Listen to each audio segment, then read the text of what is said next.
Why are you giggling? I'm giggling because it's weird doing this. I haven't done this in a while. Hi everyone. My name is Karimi Kagwe, and you are? George Kagwe. And we are the Kagwes. Yeah. And this is September. What's the date today? Today is 12th. September 12th. And the last time we did videos was like 10 months ago. We took a break from shooting content for Just a Mom. And lately, actually not lately, I've been thinking about going back to doing content for a while now.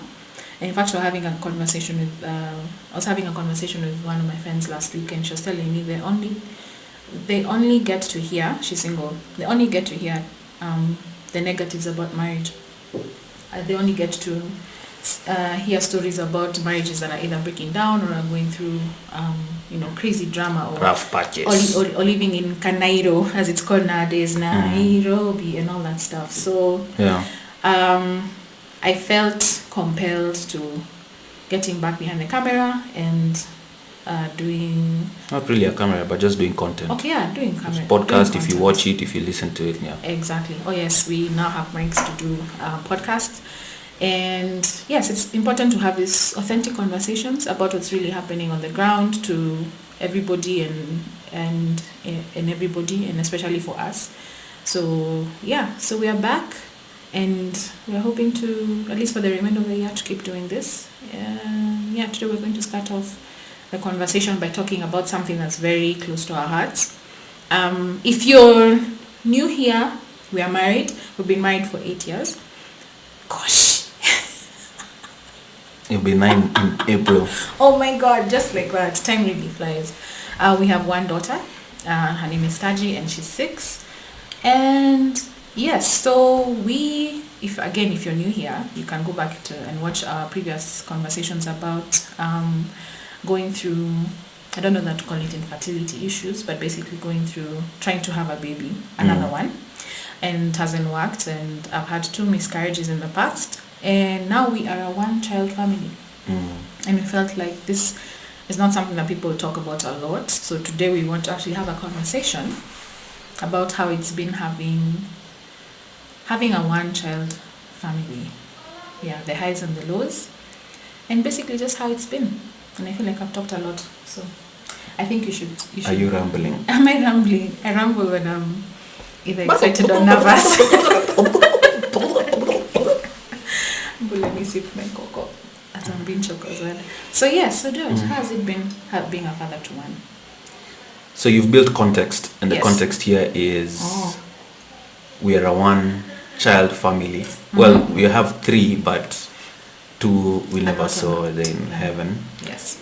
And I feel like we have to start this conversation from the times of like having conversations about marriage. True. And premarital classes. The truth of the matter is no one ever tells you these things. Yep.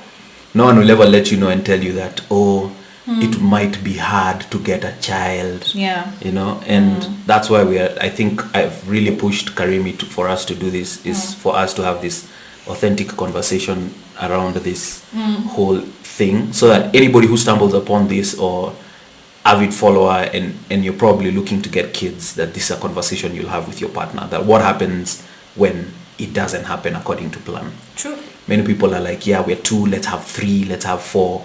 Let's have 2, a boy and a girl. Let's have and then it happens that you don't get, and if you get, they are snatched away from you. So what happens? Yeah. And for me, I think that's where the whole conversation started from. It started from me just reflecting back and being like for real, no one ever talks about this in premarital counseling. Everybody looks forward for the wedding. Every year is always, you're getting hitched. But then life happens. And everyone keeps telling you, go forth and multiply. Yeah, and it's that thing. I watched even a funny TikTok. Like, it's never enough. Oh, you're single. You need to get in a relationship. You need to get married. Oh, you're in a relationship. You're not engaged yet. Oh, you need to get engaged. Oh, you're engaged. When are you getting married? Oh, you're married. Oh, when are you getting your first kid? Oh, you got your first kid. When is the second one? Yes. Oh, ongezeni mwingine. Exactly. Add another one. Yeah. And it becomes this whole conversation of, people and their expectations, and as well as couples. And that was our expectation. We thought it would be natural. We thought it's like animals. You mate and get pregnant, give birth, and you want another one, you just say, we have another one. Yeah. Let's have another one. But it's not that way. Yeah. And it's been tough, especially as going through miscarriage from that point. And I think even the whole thing about having one child, we have to look at it from that angle of, first of all, no one talks about it. Yes. Then secondly, from the family angle, it's from the parent side and from the child side. Because now our child is now 5 going 6 in 2 months. And she sees all other kids around her have siblings. Exactly. If it's family, if it's friends, everybody has stories. Oh, my brother did this, my sister did this. Yeah. And she doesn't. She only has my puppy did this. Yeah. Right? And Taji has a puppy. We had to get her. Yeah, we had to get a puppy, like, and a companion. And those are the things that now become tough in terms of having that conversation in regards to that. Like saying, she'll randomly, and it depends on how you raise your kids. Ours is very expressive, and she'll express her feelings and be like, why am I alone? When am I getting a sibling?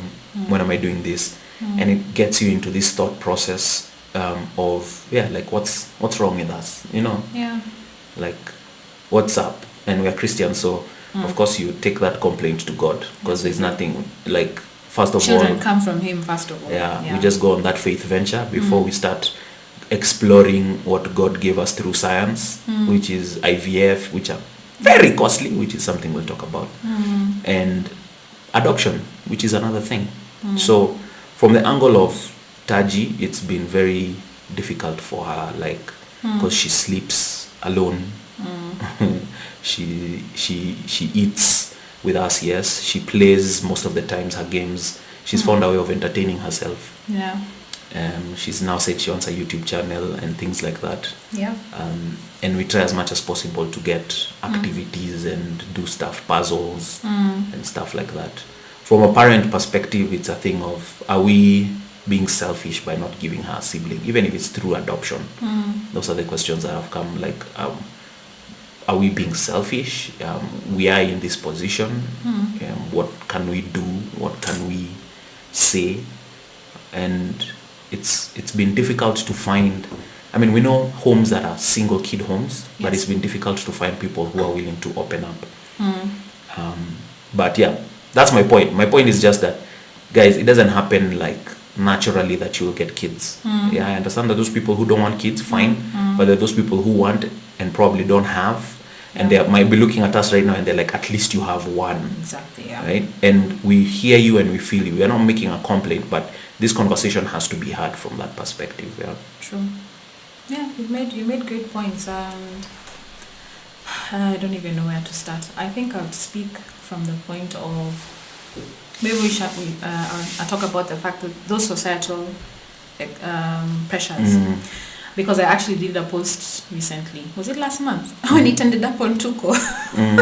Where I think that day I had it. I was sick and tired of seeing the comments. Anytime we would do a post or George does a post on social media, there'd always be comments, especially when Taji is in the picture.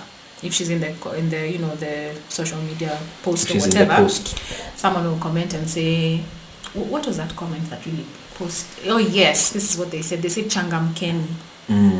Those ones for do what you need to do and get another child.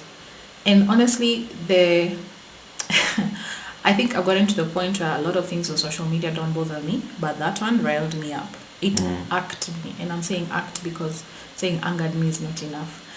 Because I have heard of stories. People send me DMs all the time about how they've struggled with infertility because they've watched my miscarriage stories, and it's totally insensitive to come to someone you have no idea about their story. You don't know what they're struggling with every day. You don't know how hard it is to be a woman and to have your monthly period every month when you've been hoping beyond hope that you shall conceive and have a child. Then you meet this insensitive bagger in line who just posts changamkeni, akumbaf, telling me, yeah, changamkeni, have a kid. Yeah, you don't know how many years we've been trying. You don't know the struggles behind. You don't know how many tears. You don't know the prayers. You don't know the struggles. You don't know the depression that people go through or rather that I've gone through, trying to figure out where I went wrong, what I did wrong, or there's a whole there's so many mental hurdles that you go through as a person individually, and then you meet people like that. So that's one thing I have to start by saying. We should, I hate saying this because it's so Nairobian, we should normalize being sensitive to people. Don't give them pressures about, don't impose your expectations on them. Don't force them to get married. Don't force them to have kids. If they don't have one, don't force them to have another one. Just be sensitive, be kind, for you have no idea what burdens people are facing. You don't know what struggles they're going through. Then the other thing I want to talk about is Taji is basically a happy child. She's very extroverted, very confident. She makes friends easily, and the thing I feel has caused me the most pain is seeing her crying, because we spend a lot of time together, especially bath times, eating, before she goes to bed, before when we do our evening prayers. She's been praying for a sibling for a long time, and she keeps asking me, Mama, why isn't God giving me a brother or a sister? I've prayed and I've prayed and I've prayed and they're not coming. And most times I'm usually speechless. I don't know what to say, because it's such a deep need. It's such a deep desire for this 5-year-old who's always telling me she's lonely. We come from maybe a family function. We visited my parents, and maybe my sisters who also have children are there, and they've played the whole day, and then we come home and she's the only one going home alone. She's always telling me, Mommy, we're going home and I won't have anyone to play with. I want to have a brother or a sister to play with even in the house. Like, this is a daily occurrence. Yeah. Daily occurrence. Like, she has to always ask why. And we are not the kind of parents to shut her down. Tell her that those feelings are, like Nyamaza, or how we were. we're not very expressive when we're children. But I believe God has empowered us with the tools to understand that children actually have very deep, valid feelings and emotions that you have to teach them to deal with and walk through and stuff. So if she wants to cry, let her cry. Just hold her, and we pray together. And the constant prayer continues. I keep telling our children, come from God, and we don't know why God chose this path for us, but He did. And we can't go into the shop and buy you a child or a brother and a sister, but I'm just trying to explain and share what the perspective as a parent, and also as the perspective from Taji's point, where the children also have a deep desire to have a companion. So it could be something that couples should be aware of and to keep a note of and figure out how to handle that. We usually ensure that she has as many maybe we organize play dates, we organize activities where she's around other children, and so that she can feel that even when we're moving, we recently moved a few months ago, we ensured we moved into an area that has at least some children or people that she can play with. Because we play with her, but at 5 years old, Taji is very energetic. You play with her and you think, we are good. 5 minutes later, she's like, next game, and next. It's never ending, and you can understand why she wants a kid, because children don't get tired like we do. So so that's my perspective. That's been the hardest part, having to see my daughter cry because she's lonely. Yeah. And I don't know if you're out there and you have a single child, and how have you done it? You can, there's a link below to our WhatsApp community for Just a Mom, and you can drop a voice note, or you can write something, or even a video. You can drop a video and let us know how you've done it. And it's something that we can continue just sharing amongst each other in that community. And for me, I think even during this time for Rona, it's been more difficult. Difficult, yes. For us to find even social activities for her. During lockdown. Because she's blessed. She has our nephew and niece, who she says they're like brother and sister. But they only see each other during school holidays, or if there's a special occasion, and they live far apart. They live like 40 kilometers up. We live in different counties. Yeah, like 40 kilometers away from each other. Yeah. And then, of course, you can't bank on neighborhood kids because Their families have their own schedules. Yeah, they have their own schedules and stuff like that. So it gets to that point where it's difficult even to try and connect with kids from school and their parents, especially where, like, now it's a new school.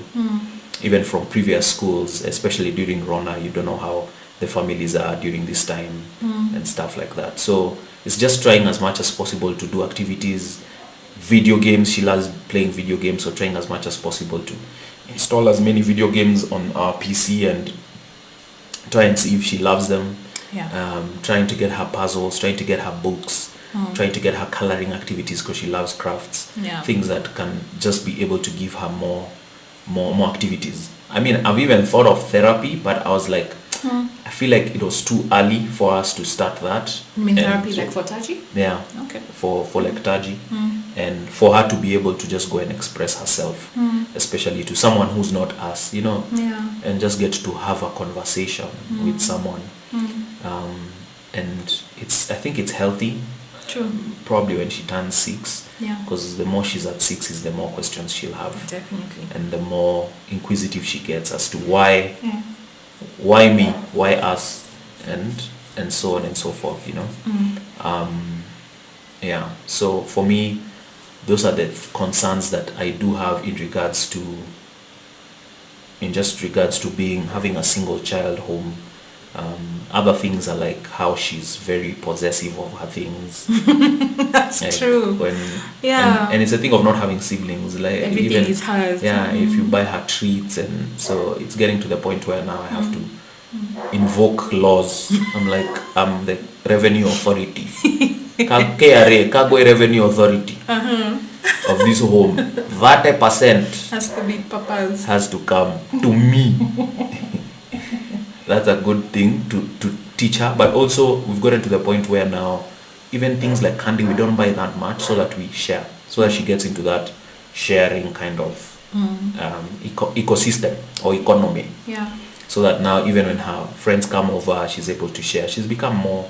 And I've noticed it's really worked because even she carries break to school and she shares. Yeah, shares it. I've had her telling stories this week. Yeah, sharing. She shares all that stuff, and so I think it's become really easy in regards to that end of parenting. Because you see, when she has siblings, it's easy. If you buy a packet of crisps, it's share with your sibling. To be shared, yeah.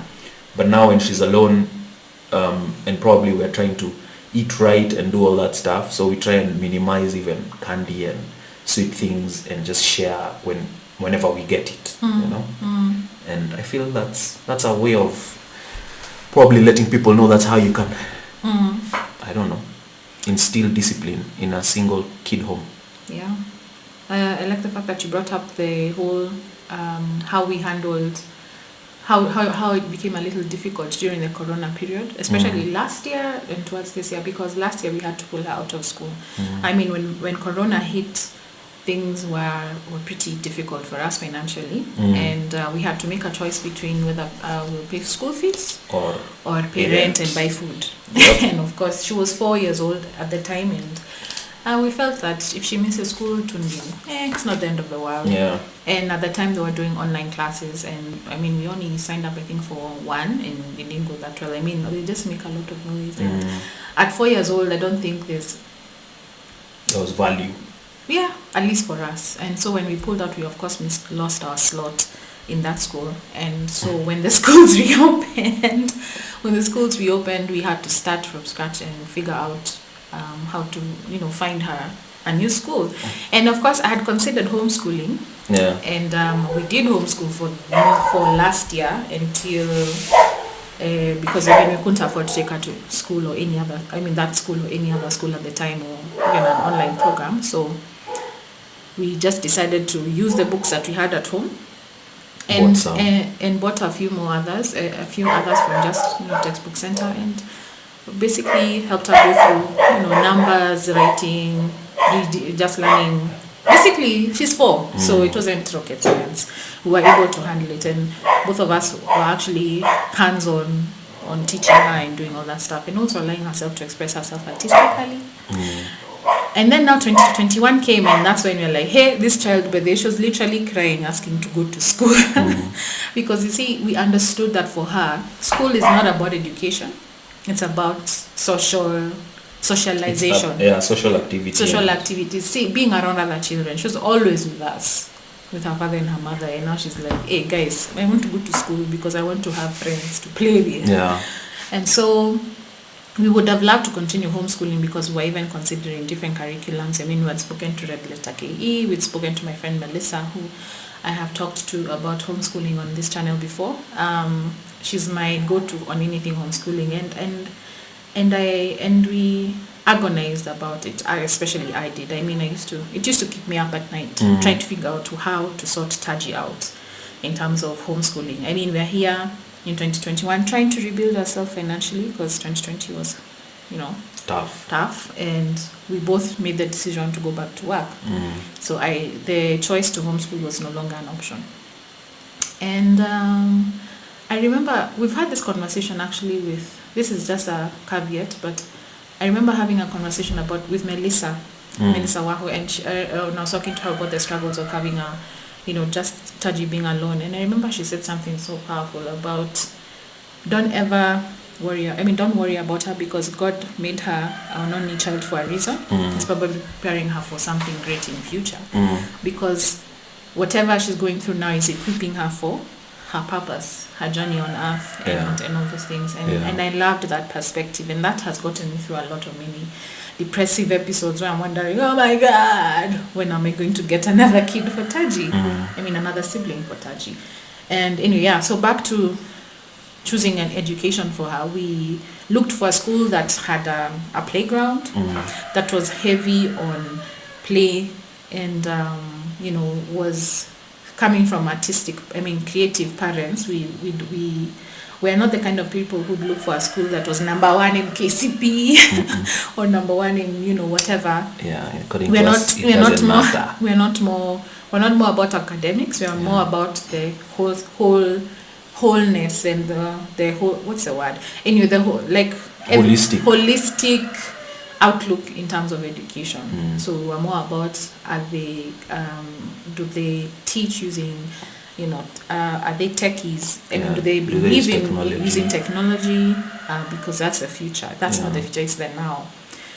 We're primarily 24/7 on smartphones or laptops and things like that. Are they big on play? Do they have extracurricular activities?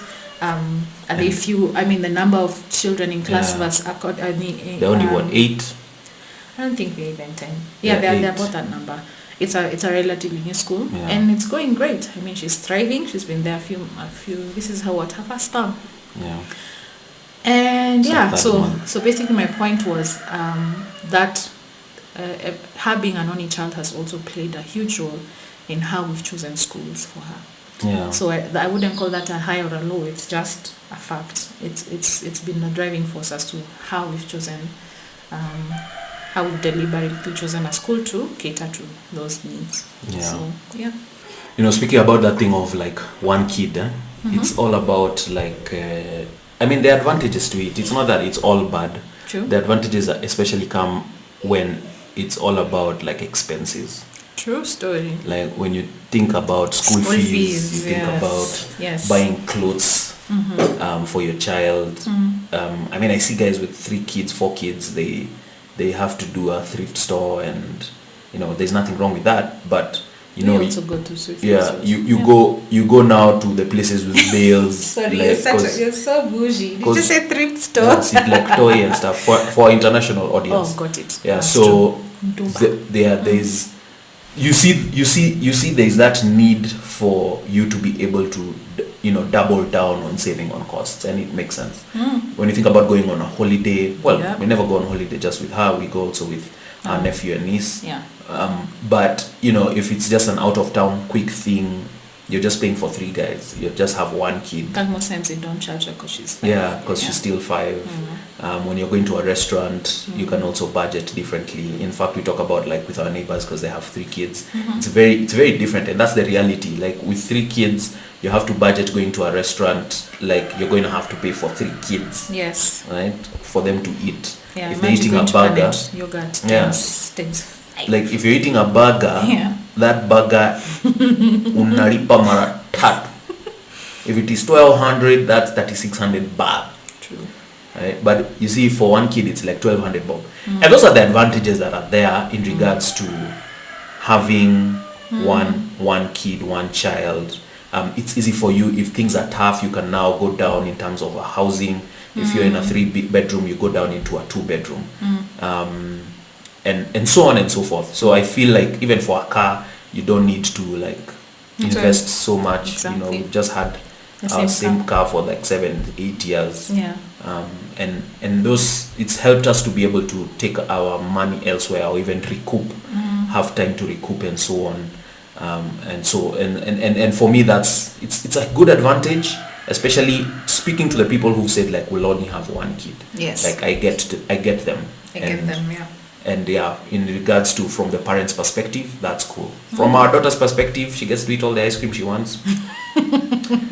All the grab, all the snacks, all the attention. Yes. And you know, so I feel like that's an advantage. You know, if there are any advantages you may have, again, the link to our WhatsApp is below. Yeah. You can be able to hit us up and join our community, and we get to have more conversations about this. Yeah. And Would love to hear from you, because you see we are still on the journey, and would love to hear the especially the positives and even the negatives, because it's important to, I feel like sometimes I feel like I need the encouragement, and yes, hearing other people's stories and their own journeys on how it's been having one child. It would help us. It would help me to keep going and to understand that anyway, it's true. It's all in God's plan, and everything He does is for our own good. And yeah, so this brings us to this conversation. What about adoption? Yeah, why haven't you considered adoption? Why haven't we actually haven't sat down and talked much about. Of course, we've had conversations about whenever Taji will share about how lonely she is. We'll share how we are feeling in response to that. I mean, like before we go to bed and things like that. But we've never really fully sat down and said, hey, now let's get down to it and figure out our fertility issues. I mean, I'll be honest, I last went to a gyna in like 3 years ago, which is not a good thing. I mean, if you're listening to this, it is important to have regular. But we were broke. I know, that's why I was coming to that. It is important to have regular checkups, especially for women. Even to have regular pap smears and things like that. But we've been again, like we've shared, trying to figure out where to spend the money, how to spend the little money we had. At the time, seeing a gyna was not a priority. Wasn't a priority. Yes, so the last time we saw the gyna was when I had my fibroid surgery in 2018. And it went well, and we did the 6 weeks or the 8 weeks checkup? I can't even remember. We were supposed to go back after 6 months, and life happened. We should have a podcast, an episode about that, by the way, when life happened. And actually, the doctor who did the surgery is actually a fertility specialist. Shout out to you, Dr. Wanjiro. Footsteps to Fertility is an amazing resource for people who are trying to figure out their fertility and would need, the consultation of some sort. Or I know she does do IVF for couples and things like that. And we haven't.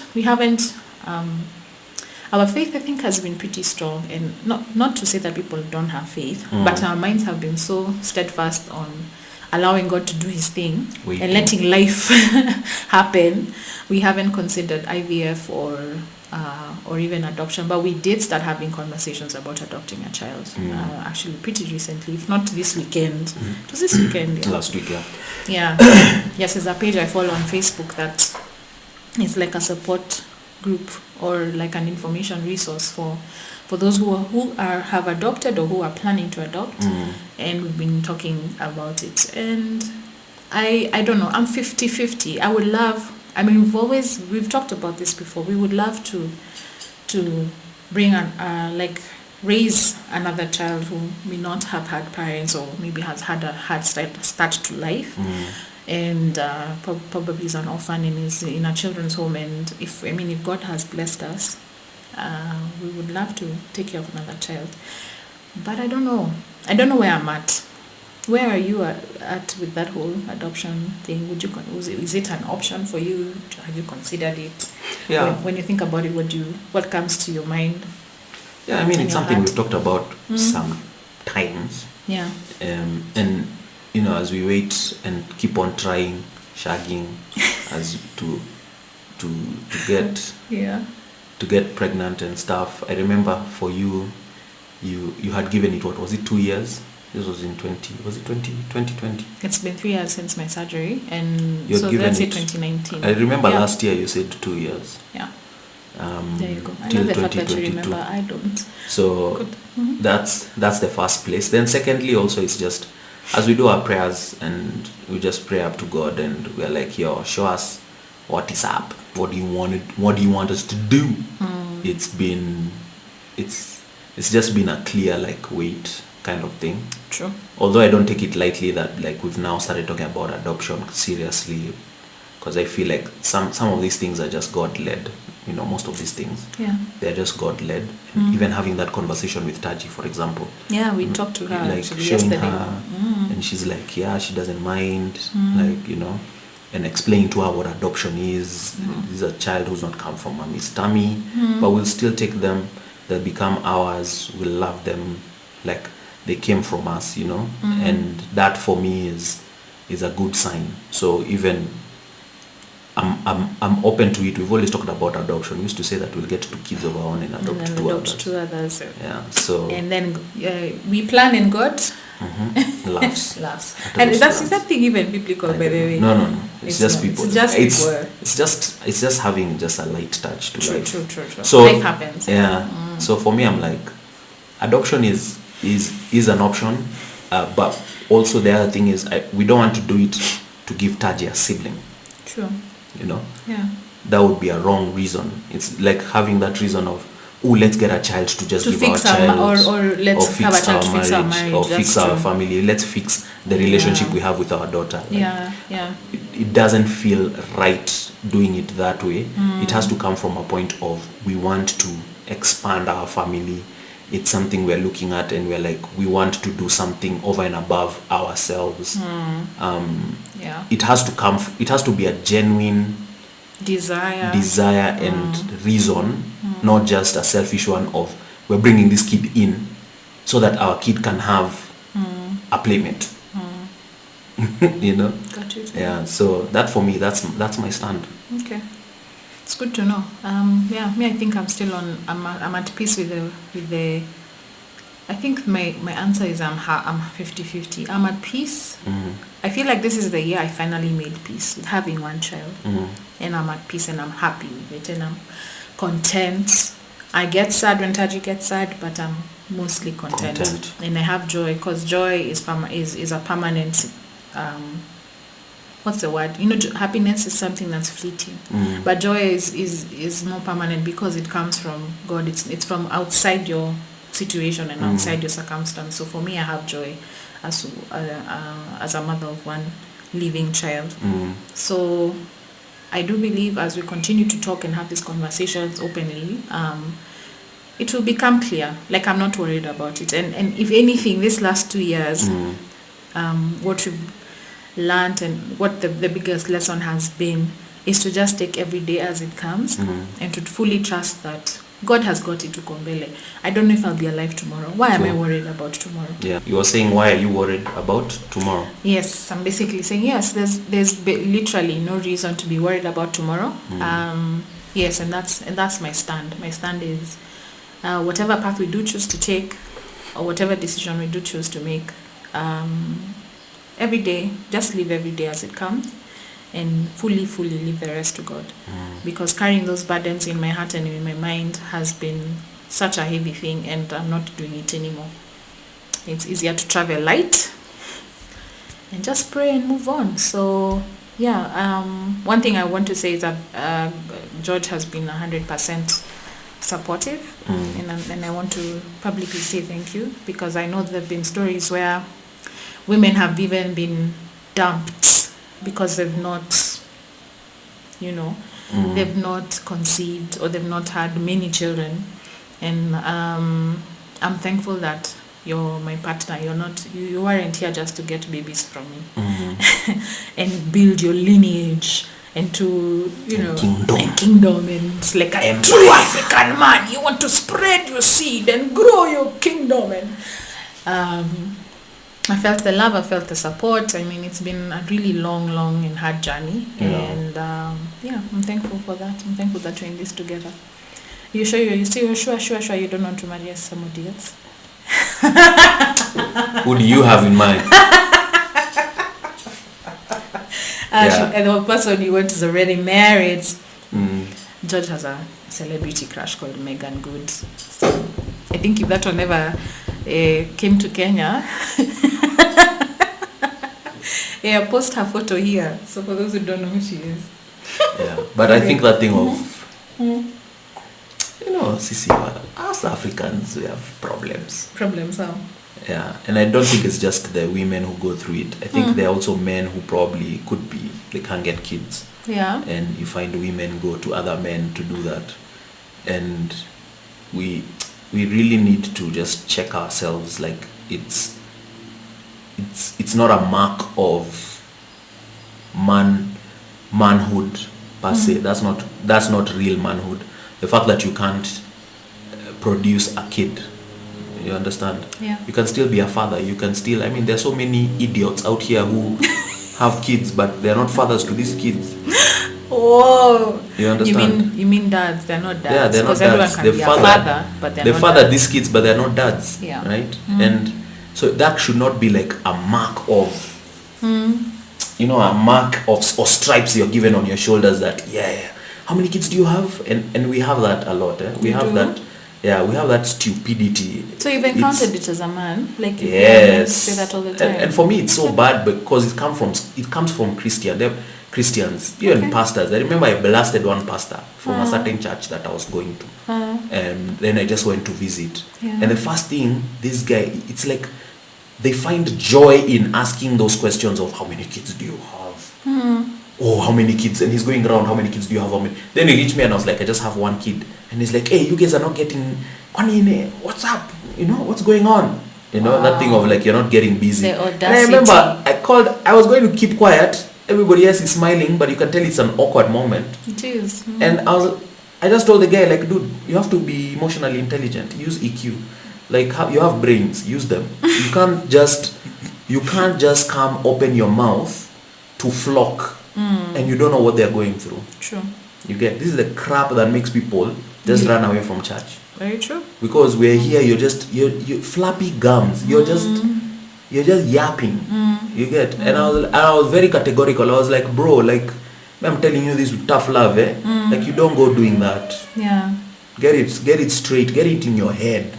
That is not automatic for people to get kids. Yes, it's not. You get. Yeah.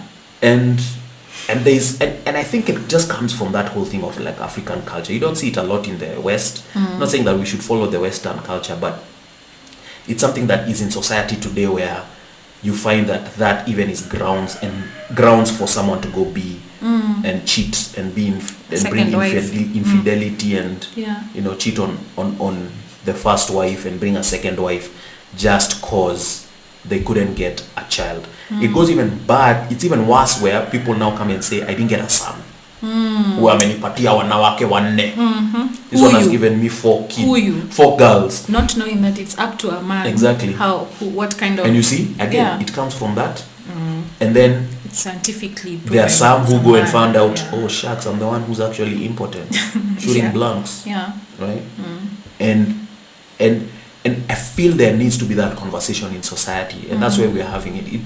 It's not anybody's fault. Yes. You understand? It's out of our control. It's out of our control that we can't have kids. Yeah, you can go for all those things that are correction. You can do IVF, and those are things God has given men brains and women brains to be able to do all these things. But this crap of it's a mark of going around and how many children do you have? Thumping your chest. I have 5, 2 sons and 3 girls, or 3 sons and 2 girls, and thumping your chest. I'm like, nah. it shouldn't be the mark of manhood, and I don't take it as a mark of manhood.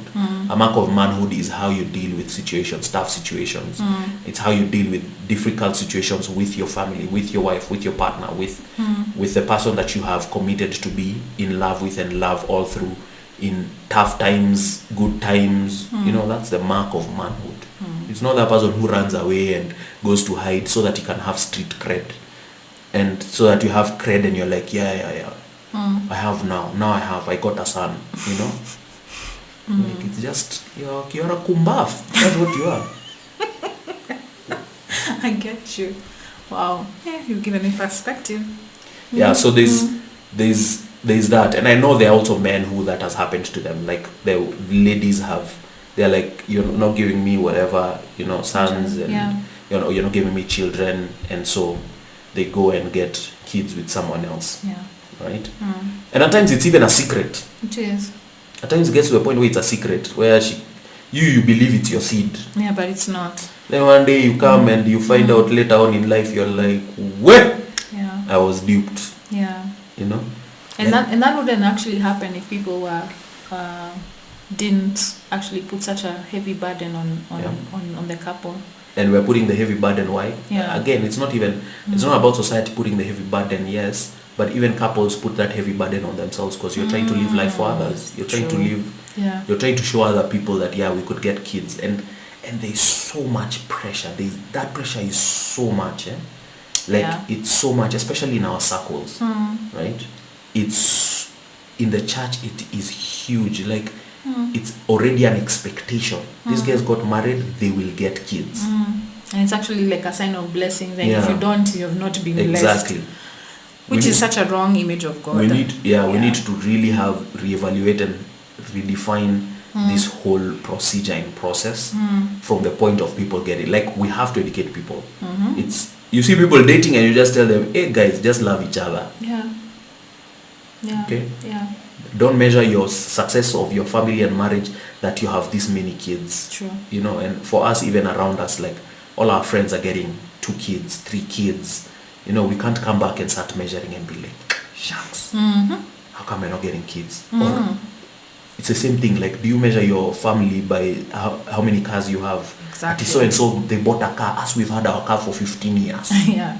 And you're like, oh shucks, we are failures. Yeah. That doesn't make you a failure. No. That's true. I think it's literally, so basically when people are told to stay on your lane or live within your means, it all comes down to every decision you make as an adult.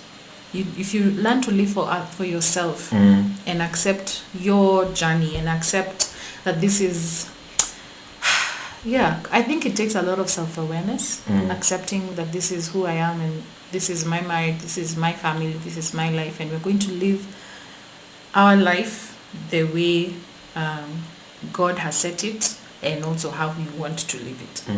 And that's it is why we have a very, what's the word? I remember you used to tell me this early in our marriage and even early in our relationship, that we should just learn to create our own world. And that's basically what we've done. We're not the people you'll see out and about a lot. And if we do, it's mostly family related. Because we realize that being around certain circles is going to negatively affect your mental space. Yep. And also now comes with all those pressures.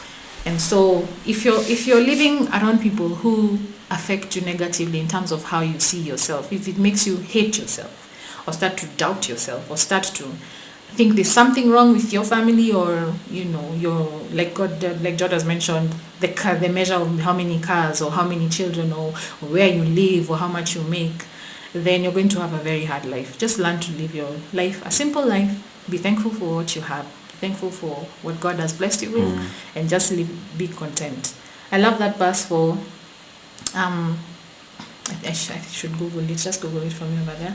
It basically, to paraphrase, just to live a quiet life, learning to mind your own business, and I love the Bible because it actually talks about every single situation. Internet, hey load, no internet secured. Just give us a second as we check for that Bible verse. But basically what it speaks to is just live in your corner, follow God, mind your own business, and be content. Because at the end of the day, it's not, this life is yours to live.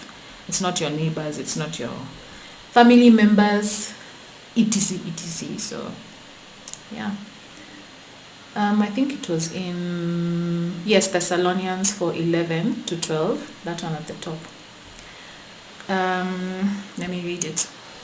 1 Thessalonians 4:11 to 12. And make it your ambition to lead a quiet life. You should mind your own business and work with your hands, just as we told you, so that your daily life may win the respect of outsiders, and so that you will not be dependent on anybody. And that's how I'm going to end this discussion. For me, that basically covers everything for me. Yeah. Make it your ambition to lead a quiet life, mind your own business, and work with your hands. Yeah. That's me. Do you have another parting shot? That is my parting shot. No, I already said mine. You did? Yeah. Okay. Reach out to us, click in the link below for WhatsApp. You can be able to join the Just a Mom WhatsApp community, helping Karimi with this plugin. So she doesn't know how to ask. And then Who said I don't know how to ask? you can subscribe to the podcast, subscribe to the YouTube channel, follow the Facebook and Instagram platforms, Just a Mom Kenya. And we'll be seeing you when we see you. Thank you. Thank you for listening. Thank you for watching. Can't wait to hear from you. And let's keep talking. Bye. Bye. Much love. Mwah, mwah. He's making fun of me because that's what I do with Taji. I say, mwah, mwah.